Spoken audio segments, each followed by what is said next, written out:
So ಈ ವಿಡಿಯೋನಲ್ಲಿ ನಾವು ಝೆರೋದ ಅಪ್ಲಿಕೇಶನಲ್ಲಿ ಹೇಗೆ ಬೈ ಆ್ಯಂಡ್ ಸೆಲ್ ಮಾಡೋದು ಅಂತ ನೋಡೋಣ. ಸೊ ಮೊದಲನೇದಾಗಿ ಇಲ್ಲಿ ಫಂಡ್ಸ್ ತುಂಬ ಕಡಿಮೆ ಇದೆ. So this is just for buying and selling ಪರ್ಪಸಿಗೋಸ್ಕರ ನನ್ನ ಒಬ್ಬರು ಫ್ರೆಂಡ್ ಅಕೌಂಟಿಂದ ನಾನು ಇದನ್ನು ಮಾಡ್ತಾ ಇದ್ದೀನಿ. ಸೊ ಮೊದಲನೇದಾಗಿ ಸ್ಕ್ರಿಪ್ಟ್ ಹೇಗೆ ಆ್ಯಡ್ ಮಾಡೋದು first of all. So first script ಹೇಗೆ ಆ್ಯಡ್ ಮಾಡೋದಂತ ಅಂದರೆ ಇಲ್ಲಿ ನೋಡಿ ಝೆರೋದ ಅಪ್ಲಿಕೇಶನ್ ವೆಬ್ ವರ್ಷನ್ ಇದು. ಈ ವೆಬ್ ವರ್ಷನ್ಗೆ ಲಾಗಿನ್ ಆಗಿ ಲಾಗಿನ್ ಆದ ನಂತರ ಸೊ ಇಲ್ಲಿ ಸರ್ಚ್ ಬಟನ್ ಇರುತ್ತೆ. ಫಾರ್ ಎಕ್ಸಾಂಪಲ್ ಟಾಟಾ ಸ್ಟೀಲ್ನ ಆ್ಯಡ್ ಮಾಡ್ಕೋಬೇಕು. TA ಟಾಟಾ STEEL ಟೈಪ್ ಮಾಡಿ ಟಾಟಾ ಸ್ಟೀಲ್ ಇಲ್ಲಿ ಪ್ಲಸ್ ಬಟನ್ ಇರುತ್ತೆ, ಪ್ಲಸ್ ಅಂತ ಹೇಳಿ ಆ್ಯಡ್ ಮಾಡಿ ಆ್ಯಡ್ ಆಗುತ್ತೆ. ಸೊ ಅದೇ ರೀತಿ ನೀವು ವಿಪ್ರೋ ಆ್ಯಡ್ ಮಾಡಬೇಕಂದ್ರೆ WIPRO. ಸೊ ವಿಪ್ರೋ ಅನ್ನೋ ಒಂದು ಸ್ಕ್ರಿಪ್ಟನ್ನು ಆ್ಯಡ್ ಮಾಡಿ. Okay fine. ಈ ರೀತಿಯಾಗಿ ನಮ್ಮ ಸ್ಕ್ರಿಪ್ಟ್ಗಳನ್ನು ಝೆರೋದ ಅಪ್ಲಿಕೇಶನ್ನಲ್ಲಿ ಆ್ಯಡ್ ಮಾಡ್ಕೊಬೋದು. So same almost mobile application ಕೂಡ ಇದೇ ರೀತಿ ಇರುತ್ತೆ, ಏನು ಡಿಫ್ರೆನ್ಸ್ ಇರೋದಿಲ್ಲ. ಸೊ ಇದ್ರಲ್ಲಿ ಹೇಗೆ ಬೈ ಮಾಡೋದು, ಹೇಗೆ ಸೆಲ್ ಮಾಡೋದು ಅಂತ ತಿಳ್ಕೊಳ್ಳಿ. ವೆಬ್ ಅಪ್ಲಿಕೇಶನಲ್ಲಿ ನಮಗೆ ಒಂದು ಅಡ್ವಾಂಟೇಜ್ ಇದೆ. ಏನಂತ ಅಂದರೆ ಈ ರೀತಿ ಚಾರ್ಟ್ ಅಂತ ಒಂದು ಆಪ್ಷನ್ ಇರುತ್ತೆ, ಅದ್ರ ಮೇಲೆ ಕ್ಲಿಕ್ ಮಾಡಿದ್ರೆ ಸೊ ನಮಗೆ ಇದನ್ನು ಪಾಪ್ಔಟ್ ಅಂತ ಹೇಳಿ ಬರುತ್ತೆ. ಇಲ್ಲಿ ನೋಡಿ ಈ ಥರ ವಿಂಡೋ ಓಪನ್ ಆಗುತ್ತೆ. ವಿಂಡೋ ಓಪನ್ ಆದ ನಂತರ ಇಲ್ಲಿ ಪಾಪ್ಔಟ್ ಅಂತ ಬರುತ್ತೆ. ಪಾಪ್ಔಟ್ ಮಾಡಿದ್ರೆ ಸೊ ನಾವಿಲ್ಲಿ ಬೈ ಆ್ಯಂಡ್ ಸೆಲ್ ಇಲ್ಲೇ ಮಾಡ್ಬೋದು. ಹೇಗೆ? ತುಂಬ ಸಿಂಪಲ್. ಇಲ್ಲಿ ಟ್ರೇಡ್ ಅಂತ ಒಂದು ಆಪ್ಷನ್ ಇದೆ. ಈ ಆಪ್ಷನ್ ಮೇಲೆ ಕ್ಲಿಕ್ ಮಾಡಿ. ಸೊ ಫಾರ್ ಎಕ್ಸಾಂಪಲ್ ಇವಾಗ ಟಾಟಾ ಸ್ಟೀಲನ್ನು ನಾನು ಒನ್ ಡೇ ಟೈಮ್ ಫ್ರೇಮ್ ಇದೆ, ಇದನ್ನು ನಾನು 5 ಮಿನಿಟ್ಸಿಗೆ ಕನ್ವರ್ಟ್ ಮಾಡ್ಕೊತೀನಿ. So Tata steel running price ಬಂದು ₹1230 ಇದೆ. ಫಾರ್ ಎಕ್ಸಾಂಪಲ್ ಟ್ರೇಡ್ ಅಂತ ಕೊಡ್ತೀನಿ. ನಾನೇನಾದ್ರು ಟಾಟಾ ಸ್ಟೀಲನ್ನು ₹1350 ಇದೆ. ಸೊ ನಾನೇನಾದ್ರು ₹230.50 ಇದೆ. ಸೊ ನಾನು ಇದನ್ನು ₹1235 ಬೈ ಮಾಡ್ಬೇಕಂತಂದ್ರೆ ಆ ಪರ್ಟಿಕ್ಯುಲರ್ ಪ್ರೈಸಿಗೆ ಈ ಒಂದು ಏನಿದೆ ಇದನ್ನ ಡ್ರ್ಯಾಗ್ ಮಾಡಿ ಇಟ್ಟರೆ ಇಲ್ಲಿ ಬೈ. ಫಾರ್ ಎಕ್ಸಾಂಪಲ್ ನೀವು ಇಲ್ಲಿ ಕ್ಯಾಶ್ ಆ್ಯಂಡ್ ಕ್ಯಾರಿ CNC ಅಂತಂದ್ರೆ ಡೆಲಿವರಿ, ಅಂದ್ರೆ ಇವತ್ತು ತಗೊಂಡು ನಾಳಿದ್ದು ಅಥವಾ ಆಚೆ ನಾಳಿದ್ದು ಸೆಲ್ ಮಾಡೋದಕ್ಕೆ ಕ್ಯಾಶ್ ಆ್ಯಂಡ್ ಕ್ಯಾರಿ ಅಂತ ಹೇಳ್ತಾರೆ. MIS ಅಂದ್ರೆ ಮಾರ್ಜಿನ್ ಇಂಟ್ರಾಡೇ ಸ್ಕ್ವೇರ್ ಆಫ್. ಇದು ಇಂಟ್ರಾಡೇ ಪ್ರಾಡಕ್ಟ್. ನೀವು ಇಂಟ್ರಾಡೇ ಪ್ರಾಡಕ್ಟ್ಗೆ ಬೈ ಮಾಡಬೇಕಾ ಅಥವಾ ಕ್ಯಾಶ್ ಆ್ಯಂಡ್ ಕ್ಯಾರಿಗೆ ಬೈ ಮಾಡಬೇಕಾ ಅನ್ನೋದನ್ನ ಡಿಸೈಡ್ ಮಾಡಿ ನಂತರ ಸೆಲೆಕ್ಟ್ ಮಾಡಿ ಎಷ್ಟು ಕ್ವಾಂಟಿಟಿ ಬೇಕು ಸೊ ಅಷ್ಟು ಕ್ವಾಂಟಿಟೀಸ್ನ ಸೆಲೆಕ್ಟ್ ಮಾಡಿ. ಫಾರ್ ಎಕ್ಸಾಂಪಲ್ ನೀವೇನಾದರೂ ಇಂಟ್ರಾಡೇಗೆ ಮಾಡ್ತಾ ಇದ್ದೀರಾ ಅಂತಂದರೆ ನಿಮಗೆ ಅಪ್ ಟು 10 ಟೈಮ್ಸ್ ತನಕ ಲೆವರೇಜ್ ಕೊಡ್ತಾರೆ, 6 to 10 ಟೈಮ್ಸ್ ತನಕ. ಸೊ ಡೆಲಿವರಿಗಾದರೆ ಯಾವುದೇ ರೀತಿಯಾದ ಮಾರ್ಜಿನ್ ಇರೋದಿಲ್ಲ. ಓಕೆ, ಸೊ ಇವಾಗ ನನ್ನ ಈ ಒಂದು ಅಕೌಂಟಲ್ಲಿ ಕೇವಲ ₹2300 ಫಂಡ್ಸ್ ಇದೆ. ಹಾಗಾಗಿ ಜಸ್ಟ್ ನಾನು ಒಂದು ಶೇರಲ್ಲಿ ಮಾತ್ರ ಆರ್ಡರ್ನ ಪ್ಲೇಸ್ ಮಾಡ್ತೀನಿ. This will be limit order. So ಒಂದು ಕ್ವಾಂಟಿಟಿನ ಬೈ ಅಂತ ಹೇಳಿ ಕೊಟ್ಟೆ. ಸೊ ನೋಡಿ ಇಲ್ಲಿ ತೋರಿಸುತ್ತೆ ನನ್ನ ಬೈ ಆರ್ಡರ್ ಈ ಪ್ರೈಸಿಗೆ ಬಂದಾಗ ಎಕ್ಸಿಕ್ಯೂಟ್ ಆಗುತ್ತೆ. ಸೊ ಅಲ್ಲಿ ತನಕ ಎಲ್ಲಿರುತ್ತೆ? ಸೊ ನೋಡಿ ನೆಕ್ಸ್ಟ್ ಈ ಮೈನ್ ವಿಂಡೋನಲ್ಲಿ ಆರ್ಡರ್ಸ್ ಅಂತ ಹೇಳಿ ಈ ಪೆಂಡಿಂಗಲ್ಲಿ ಇರುತ್ತೆ. ಓಕೆ, ಸೊ ಇದನ್ನು ನಾನು ನೆಕ್ಸ್ಟ್ ವೆಯ್ಟ್ ಮಾಡ್ಬೋದು. ಈ ಪ್ರೈಸ್ ಬರೋ ತನಕ ನಾನು ವೆಯ್ಟ್ ಮಾಡ್ಬೋದು, ಅಥವಾ ಇಲ್ಲೇ ನಾನು ಇದನ್ನು ಕ್ಯಾನ್ಸಲ್ ಅಥವಾ ಮಾಡಿಫೈ ಮಾಡ್ಬೋದು. ಪ್ರೈಸ್ ಏನಿದೆ ಪ್ರೈಸನ್ನು ಅಥವಾ ಇದನ್ನು ಮಾಡಿಫೈ ಅಂತ ಕೊಟ್ಟರೆ ಪ್ರೈಸ್ ಕೂಡ ಮಾಡಿಫಿಕೇಶನ್ಗೆ ಹೋಗುತ್ತೆ. ಸೊ ಅಥವಾ ಕ್ಯಾನ್ಸಲ್ ಬೇಕಂತಂದರೆ ಇಲ್ಲೇ ನಾನು ಕ್ಯಾನ್ಸಲನ್ನು ಮಾಡ್ಬೋದು. ಓಕೆ, ಕ್ಯಾನ್ಸಲ್ ಆಯಿತು ಆರ್ಡರು. ಸೊ ನೆಕ್ಸ್ಟು ಅದೇ ರೀತಿ ಈ ಒಂದು ರೀತಿಯಲ್ಲಿ ಬೈ ಮಾಡ್ಬೋದು. ಅದೇ ರೀತಿ ಇನ್ನೊಂದು ಹೇಗೆ ಬೈ ಮಾಡ್ಬೋದು ಅಂತ ಅಂದರೆ ಫಾರ್ ಎಕ್ಸಾಂಪಲ್ ಇಲ್ಲಿದೆ ಟಾಟಾ ಸ್ಟೀಲ್. ಇದು ನಿಮಗೆ ಈ ಆಪ್ಷನ್ ನಿಮಗೆ ಮೊಬೈಲ್ ವರ್ಷನಲ್ಲಿ ಬರಲ್ಲ, ವೆಬ್ ವರ್ಷನಲ್ಲಿ ಮಾತ್ರ ಬರುತ್ತೆ.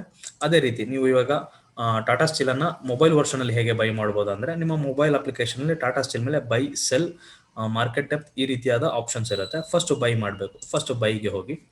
ಸೊ ಬೈಗೆ ಹೋದರೆ ಸೊ ನಿಮಗೆ 2 ರೀತಿಯ ಆರ್ಡರ್ ಟೈಪ್ಸ್ ಕಾಣಿಸುತ್ತೆ. ಒಂದು ಲಿಮಿಟ್ ಆರ್ಡರ್, ಇನ್ನೊಂದು ಮಾರ್ಕೆಟ್ ಆರ್ಡರ್. ಲಿಮಿಟ್ ಆರ್ಡರ್ನ ನಾವು ಯಾವಾಗ ಯೂಸ್ ಮಾಡ್ತೀವಿ ಅಂತ ಅಂದರೆ ಫಾರ್ ಎಕ್ಸಾಂಪಲ್ ಇವಾಗ ಕರೆಂಟ್ ಮಾರ್ಕೆಟ್ ಪ್ರೈಸ್ ಬಂದು ₹1229.60 ಇದೆ. ಈ ಪ್ರೈಸ್ಗಿಂತ ಕಡಿಮೆ ಬೈ ಮಾಡುವಂಥ ಸಂದರ್ಭದಲ್ಲಿ ನಾವು ಲಿಮಿಟ್ ಆರ್ಡರ್ನ ಪ್ಲೇಸ್ ಮಾಡ್ತೀವಿ. For example ₹1225.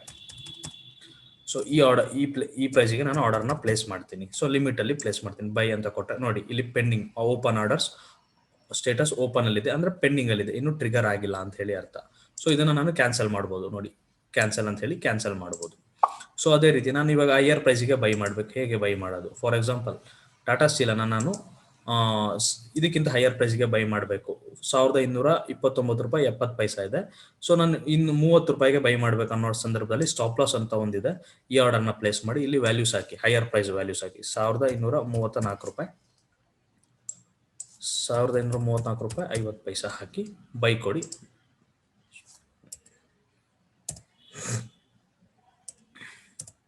₹35 ಹಾಕಿ. ಸೊ ಈ ಪ್ರೈಸಿಗೂ ಮತ್ತು ಟ್ರಿಗರಿಗೂ ₹1 ಡಿಫ್ರೆನ್ಸ್ ಇರಬೇಕು. ಸೊ ಏನಕ್ಕೆ ಅಂತ ಅಂದರೆ ಈ ₹1 ಗ್ಯಾಪಲ್ಲಿ ನಮ್ಮ ಆರ್ಡರ್ ಎಕ್ಸಿಕ್ಯೂಟ್ ಆಗುತ್ತೆ. 1534ರಿಂದ 1535 ಈ ರೇಂಜಲ್ಲಿ ನಮ್ಮ ಒಂದು ಆರ್ಡರ್ ಎಕ್ಸಿಕ್ಯೂಟ್ ಆಗುತ್ತೆ. ಬೈ ಅಂತ ಪ್ಲೇಸ್ ಮಾಡಿ. ಓಕೆ, ಸಾರಿ, ₹1233.50 ಕಡಿಮೆ ಇರಬೇಕು. ಸಾರಿ. ಸೊ ಈ ಪ್ರೈಸ್ ಏನಿರುತ್ತೆ ಈ ಪ್ರೈಸ್ಗಿಂತ ಈ ಒಂದು ಆರ್ಡರ್ ಕಡಿಮೆ ಇರಬೇಕು. ಸೊ ಈ ಟೈಮಲ್ಲಿ ಬೈ ಅಂತ ಹೇಳಿ ಪ್ಲೇಸ್ ಮಾಡಿ. ಸೊ ನೋಡಿ ನಮ್ಮ ಆರ್ಡರ್ಸ್ ಏನಾಗುತ್ತೆ ಪೆಂಡಿಂಗ್ ಇರುತ್ತೆ. ಸೊ ನಾವು ಹೈಯರ್ ಪ್ರೈಸಿಗೆ ಬೈ ಮಾಡಬೇಕಂದ್ರೆ ಸ್ಟಾಪ್ ಲಾಸ್ ಲಿಮಿಟ್ ಆರ್ಡರ್ನ ಯೂಸ್ ಮಾಡಬೇಕಾಗತ್ತೆ. ಸೊ ಯಾವಾಗ ಈ ಒಂದು ಪ್ರೈಸಿಗೆ ಬರುತ್ತೋ ಆವಾಗ ಈ ಒಂದು ಆರ್ಡರ್ ಎಕ್ಸಿಕ್ಯೂಟ್ ಆಗುತ್ತೆ. ಸೊ ಓಕೆ, ಸೊ ನೆಕ್ಸ್ಟ್ ಆರ್ಡರ್ನ ಕ್ಯಾನ್ಸಲ್ ಮಾಡೋಣ. ನೆಕ್ಸ್ಟು ಈಗ ಮಾರ್ಕೆಟ್ ಆರ್ಡರ್ ಟಾಟಾ ಸ್ಟೀಲನ್ನು ಬೈ ಅಂತ ಹೇಳಿಕೊಟ್ಟು ನಂತರ ಈಗ ನಾನು ಮಾರ್ಕೆಟಿಗೆ ಬೈ ಮಾಡಬೇಕು. ಸೊ ಇದನ್ನು ಈ ವ್ಯಾಲ್ಯೂನ 0 ಮಾಡಿ ಬೈ ಅಂತ ಕೊಟ್ಟರೆ ಮಾರ್ಕೆಟ್ ಆರ್ಡರ್ಗೆ ಪ್ಲೇಸ್ ಆಗುತ್ತೆ. ಅಥವಾ ಇಲ್ಲೇ ಮಾರ್ಕೆಟ್ ಅಂತ ಕ್ಲಿಕ್ ಮಾಡಿದ್ರೆ ಬೈ ಅಂತ ಕೊಟ್ಟರೆ ನೋಡಿ ಎಕ್ಸಿಕ್ಯೂಟೆಡ್ ಆರ್ಡರ್ಸ್ ಅಲ್ಲಿ ಬಂತು, ಆರ್ಡರ್ ಕಂಪ್ಲೀಟ್ ಆಗಿದೆ ಇಲ್ಲಿ ಬಂತು. ಸೊ ನಾನು ಒಂದು ಕ್ವಾಂಟಿಟಿನ ಕ್ಯಾಶ್ ಆ್ಯಂಡ್ ಕ್ಯಾರಿಗೆ ₹1229.30 ಬೈ ಆಗಿದೆ. ಇದಕ್ಕೆ ನಾನು ಇವಾಗ ಸ್ಟಾಪ್ ಲಾಸ್ ಅನ್ನು ಆ್ಯಡ್ ಮಾಡಬೇಕಂದ್ರೆ ಇಲ್ಲಿಗೆ ಹೋಗಿ ಆಪ್ಷನ್ಸ್ ಇದೆ, ಇಲ್ಲಿಗೆ ಹೋಗಿ ನಾನು ಸ್ಟಾಪ್ ಲಾಸ್ ಏನು, ಸೊ ನಾನು ಬೈ ಮಾಡಿರೋದ್ರಿಂದ ನನ್ನ ಸ್ಟಾಪ್ ಲಾಸ್ ಆರ್ಡರ್ ಏನಾಗಿರುತ್ತೆ ಸೆಲ್ ಆರ್ಡರ್ ಆಗಿರುತ್ತೆ. ಅರ್ಥ ಮಾಡ್ಕೊಳ್ಳಿ, ನಾನು ಫಸ್ಟ್ ಸೆಲ್ ಮಾಡಿದ್ರೆ ನನ್ನ stop loss order buy order ಆಗಿರ್ತಿತ್ತು. ಸೊ ಫಸ್ಟ್ ನಾನು ಬೈ ಮಾಡಿರೋದ್ರಿಂದ ನನ್ನ ಆರ್ಡರ್ ಬಂದು ಸೆಲ್ ಆರ್ಡರ್ ಆಗಿರುತ್ತೆ. ಸೊ ಇಲ್ಲಿ ಸೆಲ್ ಅಂತ ಹೇಳಿ ಕ್ಲಿಕ್ ಮಾಡಿ. ಸೊ ನಂತರ ನಾನು ಏನು ಇಡಬೇಕು ಸ್ಟಾಪ್ ಲಾಸ್ ಅನ್ನು ಇಡಬೇಕು. ಸ್ಟಾಪ್ ಲಾಸ್ ಅನ್ನು ಇಟ್ಟು ಯಾವ ಪ್ರೈಸಿಗೆ ₹1229.30 ಬೈ ಮಾಡಿದ್ದೀನಿ. So this is for demo ಪರ್ಪಸ್ಗೆ ತೋರಿಸ್ತಾ ಇರೋದ್ರಿಂದ ಸೊ ವ್ಯಾಲ್ಯೂಸ್ ಇಲ್ಲಿ ಯಾವುದೇ ರೀತಿಯಾದ ಅನಾಲಿಸಿಸ್ ಅನ್ನು ನಾನು ನಿಮಗೆ ಇಲ್ಲಿ ಎಕ್ಸ್ಪ್ಲೇನ್ ಮಾಡೋದಿಲ್ಲ, ಜಸ್ಟ್ ನಾನು ನಿಮಗೆ ತೋರಿಸ್ತಾ ಇರ್ತೀನಿ, ಜಸ್ಟ್ ವ್ಯಾಲ್ಯೂಸ್ ಅನ್ನು ತೋರಿಸ್ತಾ ಇರ್ತೀನಿ ಅಷ್ಟೇ. ಸೊ ಇಲ್ಲಿಗೆ ಬನ್ನಿ, ₹1224.25 ನನ್ನ ಸ್ಟಾಪ್ ಲಾಸ್ ಅಂತ ಇಟ್ಕೊಳ್ಳೋಣ. ಸೊ ಇಲ್ಲಿ ಬಂದು ₹1224.50 ಇರೋಣ. ಸೊ ಸ್ಟಾಪ್ ಲಾಸ್ ಲಿಮಿಟ್ ಆರ್ಡರ್ನ ಪ್ಲೇಸ್ ಮಾಡಿ ಸೆಲ್ ಅಂತ ಕೊಡಿ. Okay, so ₹25.50. Okay, trigger price ಇಲ್ಲಿ ಉಲ್ಟಾ ಆಗುತ್ತೆ. ಸೊ ಸಮ್ಟೈಮ್ಸ್ ಕನ್ಫ್ಯೂಸ್ ಆಗುತ್ತೆ, ಯಾವ ಟೈಮಲ್ಲಿ ಹೈಯರ್ ಪ್ರೈಸ್ ಹಾಕಬೇಕು, ಯಾವ ಟೈಮಲ್ಲಿ ಕಡಿಮೆ ಪ್ರೈಸ್ ಹಾಕಬೇಕು ಅನ್ನೋದು ಸಮ್ಟೈಮ್ಸ್ ಕನ್ಫ್ಯೂಸ್ ಆಗುತ್ತೆ. ಸೊ ಆವಾಗ ನಮಗೆ ನೋಟಿಫಿಕೇಶನ್ ಬರುತ್ತೆ, ಅವಾಗ ಇಮಿಡಿಯೇಟ್ ಆಗಿ ಅಲರ್ಟ್ ಆಗ್ಬೋದು ನಾವು. ಸೊ ಇಲ್ಲಿ ಸೆಲ್ ಅಂತ ಹೇಳಿ ಪ್ಲೇಸ್ ಮಾಡಿ. ಸೊ ನೋಡಿ ಪೆಂಡಿಂಗ್, ಟ್ರಿಗರ್ ಪೆಂಡಿಂಗ್. ಸೊ ನಮ್ಮ ಲಾಸ್ ಫಾರ್ ಎಕ್ಸಾಂಪಲ್ ನಾನು ಈ ಪ್ರೈಸಿಗೆ ಬೈ ಮಾಡಿದ್ದೀನಿ, ₹1529.30 ಬೈ ಮಾಡಿದ್ದೀನಿ. ಸೊ ಈ ಒಂದು ಟಾಟಾ ಸ್ಟೀಲ್ ಏನಾದರೂ ₹1525 ಅಥವಾ ₹225.50 ಈ ರೇಂಜಲ್ಲಿ ನನ್ನ ಸ್ಟಾಪ್ ಲಾಸ್ ಎಕ್ಸಿಕ್ಯೂಟ್ ಆಗುತ್ತೆ. ಇನ್ ಕೇಸ್ ಸ್ಟಾಪ್ ಲಾಸಿಗೆ ಬರುತ್ತೆ ಅನ್ನೋದಾದ್ರೆ ಈ ಒಂದು ಪ್ರೈಸಿಗೆ ಬಂದಾಗ ನನ್ನ ಸ್ಟಾಪ್ ಲಾಸ್ ಎಕ್ಸಿಕ್ಯೂಟ್ ಆಗುತ್ತೆ. ಸೊ ಇನ್ ಕೇಸ್ ಬಂದಿಲ್ಲ, ಸ್ಟಾಪ್ ಲಾಸಿಗೆ ಬಂದಿಲ್ಲ, ಸೊ ಅದೇ ರೀತಿ ಪ್ರೈಸ್ ಏನಾಗಿದೆ ಲಾಸ್ ಸೈಡ್ಗೆ ಬಂದಿಲ್ಲ, ಮೇಲೆ ಹೋಗ್ತಾ ಇದೆ ಅಂತಂದ್ರೆ ಈ ಒಂದು ಆರ್ಡರ್ ಅನ್ನು ನಾನು ಮಾಡಿಫೈ ಕೊಟ್ಟು ಪ್ರೈಸ್ ಅನ್ನ ನಾನು ಟ್ರೇಲಿಂಗ್ ಸ್ಟಾಪ್ ಲಾಸ್ ಅನ್ನ 1525 ಇದೆಯಲ್ಲ ಈ ಒಂದು ಆರ್ಡರ್ ನಾನು ಮಾಡಿಫೈ ಮಾಡ್ಕೊಂತ ಬರ್ಬೋದು. ಟ್ರೇಲಿಂಗ್ ಸ್ಟಾಪ್ ಲಾಸ್ ಅಂತ ಕೇಳಿರ್ತೀರಾ. ಸೊ ಫಾರ್ ಎಕ್ಸಾಂಪಲ್ ಒಂದು ಪ್ರಾಫಿಟ್ ಬುಕ್ ಆಗಿರುತ್ತೆ, ಟ್ರೇಡಿಂಗ್ ಸ್ಟಾಪ್ ಲಾಸ್ ಅಂತ ಕೇಳಿರ್ತೀರಾ. ಸೊ ಪ್ರಾಫಿಟ್ ಬುಕ್ ಆಗ್ತಾ ಇರುತ್ತೆ. ಸೊ ಆ ಟೈಮಲ್ಲಿ ಮಾರ್ಕೆಟ್ ಇನ್ನೂ ರ್ಯಾಲಿ ಕೊಡುವಂತ ಚಾನ್ಸಸ್ ಇದೆ ಅಂತ ಹೇಳಿ ನಮಗೆ ಗೊತ್ತಾಗುತ್ತೆ. ಆ ಸಂದರ್ಭದಲ್ಲಿ ನಾವಿಲ್ಲಿ ಸ್ಟಾಪ್ ಲಾಸ್ ಅನ್ನ ಮಾಡಿಫೈ ಮಾಡ್ಕೊಂತ ನಮ್ಮ ಟಾರ್ಗೆಟ್ ಪ್ರೈಸ್ ಅನ್ನ ಮತ್ತೆ ಚೇಂಜ್ ಮಾಡ್ಕೊಂತ ನಾವು ಹೈಯರ್ ದಿ ಪ್ರಾಫಿಟ್ಸ್ ಅನ್ನ ಗೇನ್ ಮಾಡ್ಬೋದು. ಈ ರೀತಿಯಾಗಿ ಝೆರೋದಾ ಅಪ್ಲಿಕೇಶನ್ ಅನ್ನ ಯೂಸ್ ಮಾಡ್ಬೋದು. In case any doubts kindly post in comments. Thank you.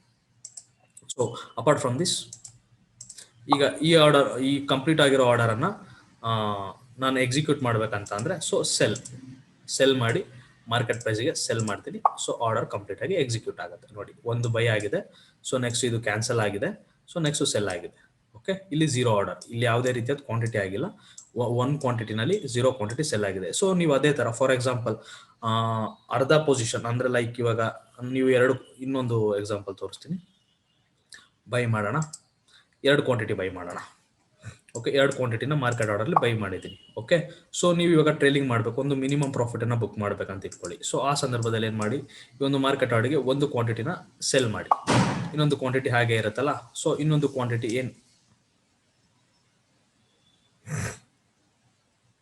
So reject ಆಗಿದೆ, ಕ್ಯಾಶ್ ಆ್ಯಂಡ್ ಕ್ಯಾರಿನಲ್ಲಿ ಅಷ್ಟಿಲ್ಲ. So wait, buy intraday. Okay, market ಆರ್ಡರ್ಗೆ 2 ಆರ್ಡರ್ನ ಬೈ ಮಾಡ್ತೀನಿ. ಶೆಟ್, ಸೊ ಇನ್ನೊಂದು ಬೈ ಮಾಡೋಣ, buy 1 more intraday 1. So total 2 ಕ್ವಾಂಟಿಟೀಸನ್ನು ಬೈ ಮಾಡಿದ್ದೀನಿ ನಾನೀಗ. ಓಕೆ, ಸೊ ಬೇರೆ ಬೇರೆ ಪ್ರೈಸಿಗೆ ಆಲ್ಮೋಸ್ಟ್ ಅದೇ ಪ್ರೈಸಿಗೆ ಆಗಿದೆ ಅಂತ ಅನ್ಕೊತೀನಿ. ವೆಯ್ಟ್, ಬೇಡ,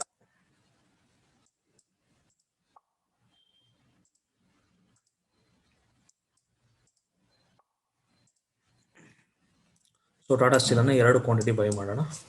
2 ಕ್ವಾಂಟಿಟೀಸನ್ನು ಬೈ ಮಾಡಿದ್ದೀನಿ. ಇಂಟ್ರಾಡೇಗೆ ಬೈ ಬಾಟ್ 2 ಕ್ವಾಂಟಿಟೀಸ್. ಸೊ ಇವಾಗ ನಾನು ಇಲ್ಲಿ ಒಂದು ಕ್ವಾಂಟಿಟಿ ಮಾತ್ರ ಸೆಲ್ ಮಾಡಬೇಕು. ಸೆಲ್ ಅಂತ ಹೇಳಿ ಕೊಡಿ. ಸೊ ಒಂದು ಕ್ವಾಂಟಿಟಿ ಅಂತ ಸೆಲೆಕ್ಟ್ ಮಾಡಿ, ಸೊ ಮಾರ್ಕೆಟ್ ಪ್ರೈಸ್ಗೆ ಸೆಲ್ ಮಾಡಿ. ಇನ್ನು ಒಂದು ಕ್ವಾಂಟಿಟಿ ಹಾಗೆ ಇದೆ ಅಲ್ಲ, ಸೊ ತಿರ್ಗಾ ಮತ್ತೆ ಇಲ್ಲಿಗೆ ಬನ್ನಿ, ಸೆಲ್ ಕೊಡಿ. ಸೊ ಒಂದು ಕ್ವಾಂಟಿಟಿ ಕೊಡಿ, ಸೆಲ್. ಸೊ ಇಲ್ಲಿ ಬೈ ಆಗಿರೋದು ಬಂದು 2 ಕ್ವಾಂಟಿಟಿ, ಇಲ್ಲಿ ಒಂದು ಕ್ವಾಂಟಿಟಿ ಸೆಲ್ ಆಗಿದೆ, ಇಲ್ಲಿ 2. ಸೊ ನಿಮ್ಮ ಆರ್ಡರ್ ಇಲ್ಲಿಗೆ ಕಂಪ್ಲೀಟ್ ಆಗಿದೆ. 2 ಬೈ ಮಾಡಿದ್ರಿ, 2 ಸೆಲ್ ಮಾಡಿದಿರಾ. So there are no pending positions. ನೋಡಿಬೇಕಾದ್ರೆ ಪೊಸಿಷನ್ಸ್ ಅಲ್ಲಿ ಯಾವುದೇ ರೀತಿಯ ಪೆಂಡಿಂಗ್ ಇರಲ್ಲ, ಎಲ್ಲ ಕಂಪ್ಲೀಟ್ ಆಗಿರುತ್ತೆ. Okay, this is how to use Zerodha application.